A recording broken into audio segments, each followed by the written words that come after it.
नमस्कार दोस्तों, आपका स्वागत है आपके अपने YouTube चैनल ज्ञान गंगा पर। हमारे आज के इस ज्ञानवर्धक वीडियो में गाय माता ने बताया है कि इन 4 कामों को कभी भी किसी के सामने नहीं करना चाहिए। आप सभी जानते हैं गाय को गाय माता क्यों कहा जाता है, क्योंकि गाय माता के भीतर 33 कोटि देवी देवता निवास करते हैं, जिसकी वजह से हर घर में गाय माता की पूजा की जाती है। गाय माता को देवी का स्वरूप माना जाता है। आज हम आपको गाय माता के द्वारा बताई गई इन 4 बातों के बारे में बताने जा रहे हैं, जिन्हें आप लोगों को अपने जीवन में अवश्य उतारना है। इन 4 कामों को हमेशा अकेले में ही करना चाहिए। आज की यह कहानी बड़ी ही ज्ञानवर्धक है।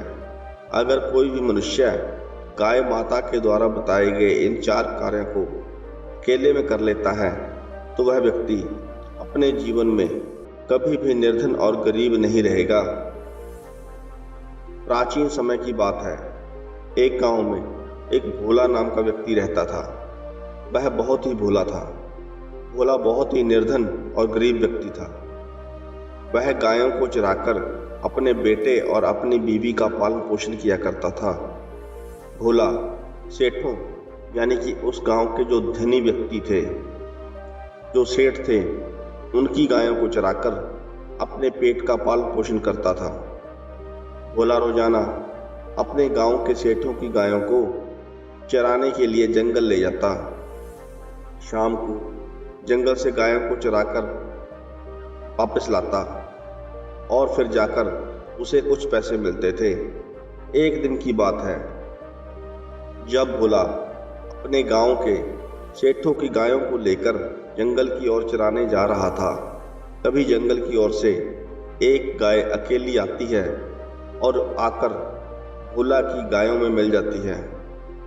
वह सारे दिन भोला की गायों के साथ ही चरती है और उसके बाद जैसे ही रात होने लगती है, यानी कि शाम ढलने लगती है, तो वह गाय अचानक से भोला की गायों से दूर हो जाती है और अपने रास्ते चली जाती है। जब भोला दूसरे दिन फिर से वापस अपनी गायों को चराने के लिए जाता है, तो वह गाय फिर से भोला के गायों में मिल जाती है और चारा चरने लगती है।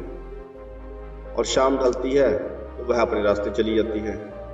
ऐसे ही यह सिलसिला कई दिनों तक चलता रहा। वह गाय रोजाना आकर उसकी गायों में मिल जाती, सारा दिन चारा चरती और शाम को चली जाती। एक दिन भोला जंगल में अपनी गायों को संभाल रहा था। तब उसने गायों की गिनती की। उसने देखा कि उसमें एक गाय ज्यादा है।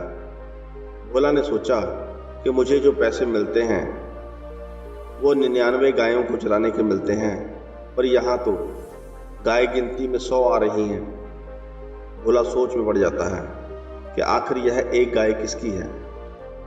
यह सोचते हुए गांव की तरफ चला जाता है। और जब भोला अपने गांव में पहुंच जाता है तो भोला अपने सेठ से बोलता है कि सेठ जी, मैं तो आपकी 99 गायों को चराता हूँ, परंतु आज जब मैंने जंगल में इन गायों की गिनती की तो 100 गाय निकली। फिर वह सेठ भोला से बोलता है कि भोला, एक बार फिर से गायों को गिन लो। जब भोला उन गायों को गिनता है वह 99 गायें निकलती हैं। भोला सोचता है कि जब मैंने जंगल में गायों को गिना था तो वह 100 थी, लेकिन अब 99 आ रही हैं। यह कैसे हो सकता है। फिर भोला सोचता है कि हो सकता है कि किसी और की गाय आ गई हो। दूसरे दिन भोला फिर से गायों को लेकर चला जाता है। तभी वह गाय फिर से उसकी गायों में शामिल हो गई। दूसरे दिन फिर से भोला ने गायों की गिनती की और उसे आज भी 100 गाय मिली। भोला अचंभे में पड़ गया। जब वह शाम को वापस गांव पहुंचा और फिर से गायों की गिनती की तो उसे फिर से 99 गायें मिली। भोला यह देखकर परेशान हो गया कि यह सब क्या हो रहा है। भोला समझ जाता है कि वो किसी और व्यक्ति की गाय है जो मेरी गायों के साथ मिलकर रोज चरती है। और फिर जैसे ही शाम ढलती है वह गाय अपने रास्ते पर चली जाती है। उसे यह पक्का विश्वास हो गया था कि किसी और की गाय चरने आ जाती है और रास्ते में मेरी गायों में शामिल होकर चरती है। फिर तीसरे दिन भोला जैसे ही अपनी गायों को चराने के लिए जाता है तो भोला अपने साथ गांव के एक अपने मित्र को ले जाता है। भोला उस मित्र से बोलता है कि मित्र, आज तुम मेरे साथ चलो क्योंकि मुझे शाम को थोड़ा काम है, मैं कहीं जाने वाला हूँ।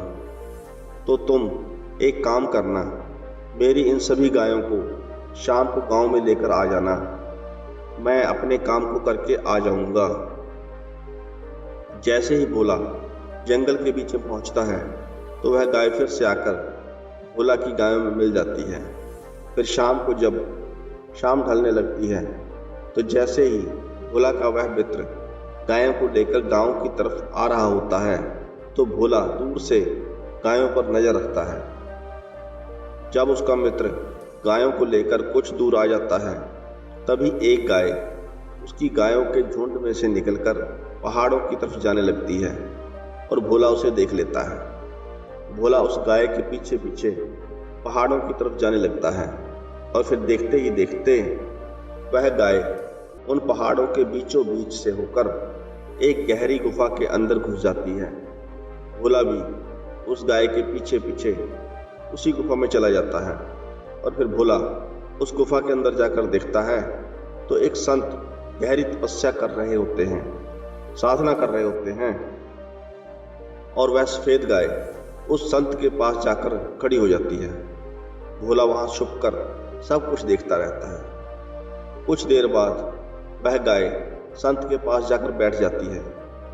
अपनी साधना पूरी करने के बाद संत खड़े हो जाते हैं और उस गाय का दूध निकालने लगते हैं। दूध निकालने के बाद अपने खाने पीने का भोजन तैयार करते हैं और यह सारी घटना भोला छुपकर अपनी आंखों से देख रहा होता है। फिर कुछ देर बाद वह गाय गोबर कर देती है। भोला देखता है कि जब वह गाय गोबर करती है तो सोने का करती है, जिस गोबर को उठाकर वह संत अपनी धन पेटी में रख देता है। उसके बाद वह संत अपने किसी काम के लिए उस गुफा से बाहर चले जाता है और भोला उस गाय के नजदीक जाता है और गाय माता के पैरों में पड़ जाता है।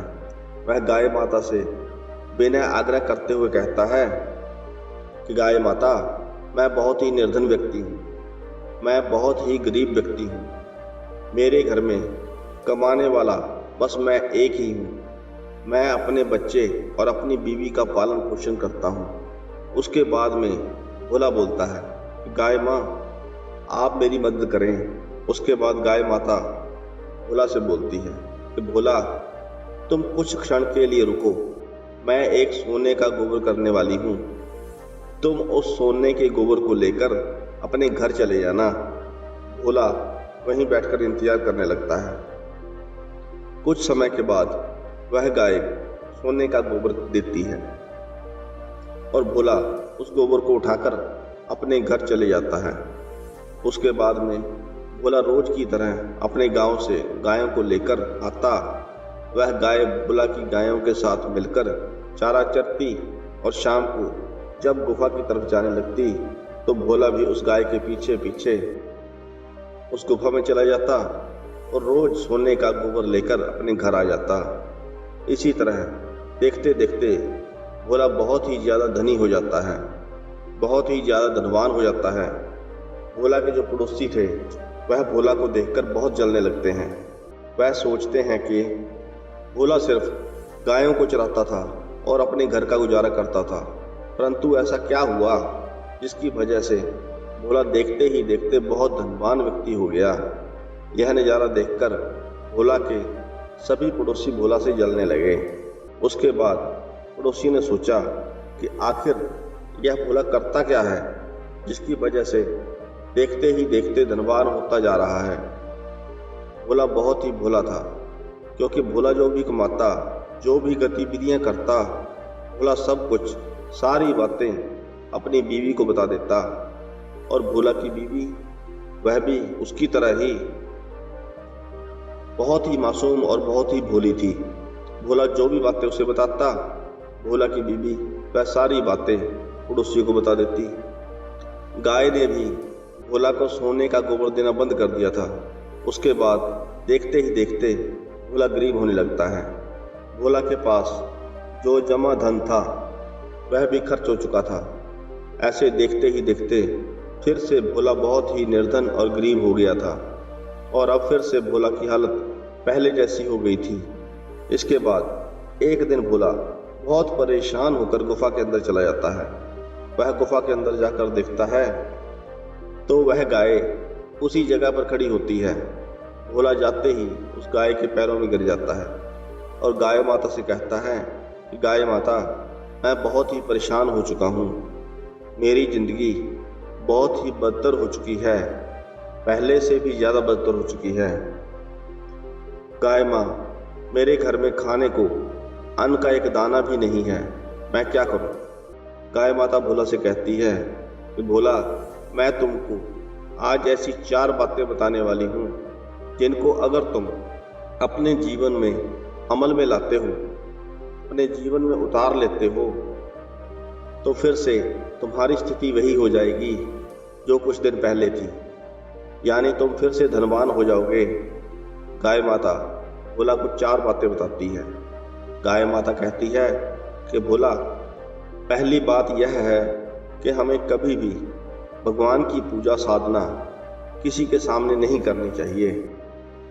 कहा जाता है कि अगर आप भगवान की पूजा, भगवान की साधना, भगवान की आरती किसी भी व्यक्ति के सामने करते हो तो उसका श्रेय देखने वाले को जाता है, ना कि पूजा और आरती करने वाले को। इसलिए जब भी आप भगवान का भजन करें, हमेशा अकेले में करें। यदि आप भगवान का भजन लोगों के सामने करोगे तो उसका श्रेय आपको नहीं बल्कि देखने वाले लोगों को मिलता है। इसलिए कभी भी किसी भी व्यक्ति के सामने पूजा आराधना नहीं करनी चाहिए। गाय माता ने दूसरी बात यह बताई कि जब भी पति पत्नी रात्रि के समय विश्राम करते हैं तो वह हृदय में होना चाहिए, अकेले में होना चाहिए। आपको कभी भी किसी भी व्यक्ति के सामने अपनी पत्नी के बारे में कोई ऐसी बात नहीं करनी चाहिए जो पति पत्नी के बीच की बात हो, क्योंकि ऐसा करने से व्यक्ति का समाज में मान सम्मान और प्रतिष्ठा खत्म हो जाती है। गाय माता ने तीसरी बात बहुत ही अमूल्य बताई है। गाय माता ने कहा है कि व्यक्ति को अपनी आमदनी का जरिया किसी को नहीं बताना चाहिए, इसको हमेशा अपने सीने में रखना चाहिए। अगर आप किसी भी व्यक्ति को अपनी कमाई का जरिया बताते हो, अपनी कमाई का रास्ता बताते हो, तो आपका वह कमाई का रास्ता बंद हो जाता है।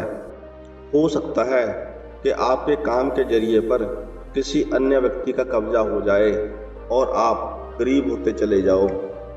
इसलिए अपनी कमाई का जरिया किसी को भी नहीं बताना चाहिए। गाय माता ने कहा, बोला, चौथी बात ध्यान से सुनो। मनुष्य को भोजन भी हमेशा अकेले में और पर्दे में रहकर करना चाहिए। भोजन को कभी भी सभी के सामने नहीं करना चाहिए। यदि आप खुले में भोजन करते हैं तो सबसे पहले माँ अन्नपूर्णा का अपमान होता है, दूसरा आपके भोजन का अपमान होता है। आपको कभी भी भोजन की प्राप्ति नहीं होती है और आप दाने दाने के लिए मोहताज हो जाते हो। इसलिए भोजन को भी अकेले में ही करना चाहिए।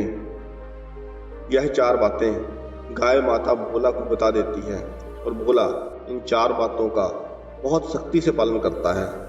धीरे धीरे गौ माता फिर से अपना गोबर भोला को देना शुरू कर देती है और भोला के दिन एक बार फिर से फिरने लगते हैं। देखते ही देखते भोला की गिनती फिर से धनी व्यक्तियों में होने लगती है। भोला बहुत ही ज़्यादा धनवान हो जाता है। आप सभी अगर इन 4 बातों पर अमल करते हैं तो कभी भी आप लोग गरीब और निर्धन व्यक्ति नहीं हो सकते हो। हिंदू धर्म में गाय को पूजनीय स्थान प्राप्त है। ऐसी मान्यता है कि बड़े से बड़ा कष्ट भी सिर्फ गौ माता की सेवा करने से दूर हो जाता है। गाय की सेवा करने से जहाँ सभी देवी देवता प्रसन्न होते हैं, वहीं घर में सुख समृद्धि और अच्छे स्वास्थ्य का वरदान मिलता है। आशा करते हैं आपको हमारी यह कहानी पसंद आई होगी। अगर आपको यह कहानी पसंद आई हो तो वीडियो को लाइक करें, चैनल को सब्सक्राइब करें। कहानी को अंत तक सुनने के लिए आपका बहुत धन्यवाद।